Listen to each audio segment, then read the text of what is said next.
It's now my great pleasure to introduce to you Mr. John Fowler. John is an articling student, completed a law degree at the University of Ottawa. He's one of the smartest guys that I've ever met on the issue of drug policy, cannabis prohibition, and I've met a lot of really smart guys. John Fowler. All right, good afternoon, everybody. Welcome to the Champs Expo. I hope everyone's having a great time.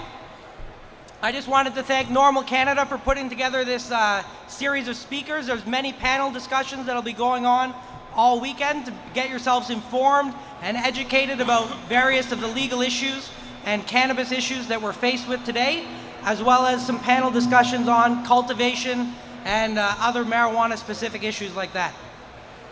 Our first panel today is a very important issue to myself. It's the medical marijuana panel about the laws and the legal issues facing medical marijuana patients today. As I'm sure everybody is aware, our medical marijuana system is going through a transformation at the moment. For some, this represents a great opportunity and a great moment of change for medical marijuana access and for patients.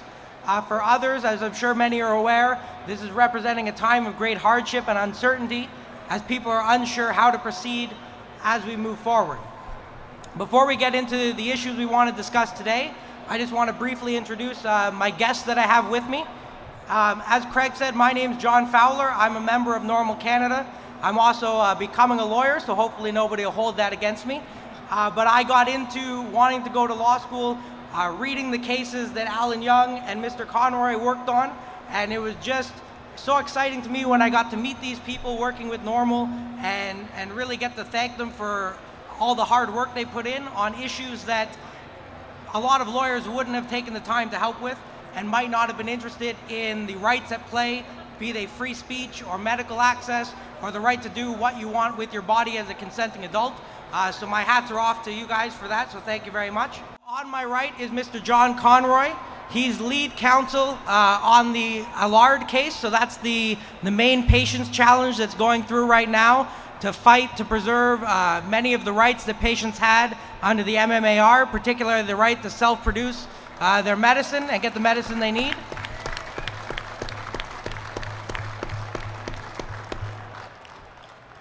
That alone would be reason enough to sit on this panel, absolutely. But Mr. Conroy is also the president and one of the founders of NORML Canada, so he's responsible for 3 decades of activism in this country and keeping us moving towards the goal of legalization and equitable laws. And he's also been involved in, it's hard to count how many other legal challenges along the way helping patients out, including the main recreational challenge, the Malmo and Kane case that went all the way to the Supreme Court of Canada on the basis that marijuana causes no harm, so it shouldn't be illegal. So we're very happy to have Mr. Conroy here with us today.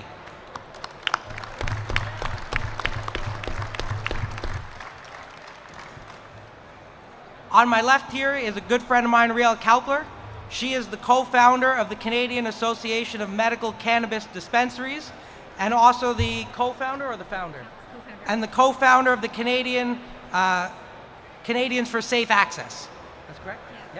Rielle currently, in addition to running those groups, is doing a lot of great research in terms of what patients are facing through the MMAR and the transition to the MMPR through a number of studies that she's working on while she's moving towards a doctoral thesis. So soon we'll have a doctor on our panel when this is all done.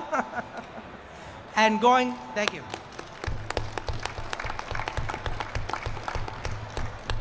And on my far left is Mark Gobuty.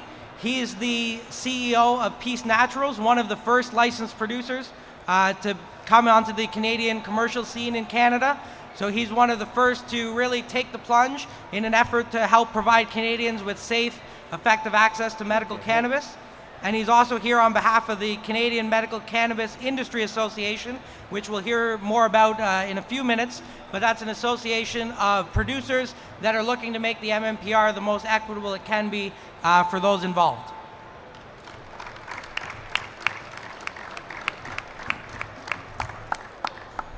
So I'd like to start briefly today with the Allard case, with Mr. Conroy's case, and the patient challenge, as I think that that's on the forefront of a lot of people's minds right now as they're trying to figure out what their rights are and how they'll continue to have access to marijuana in the future.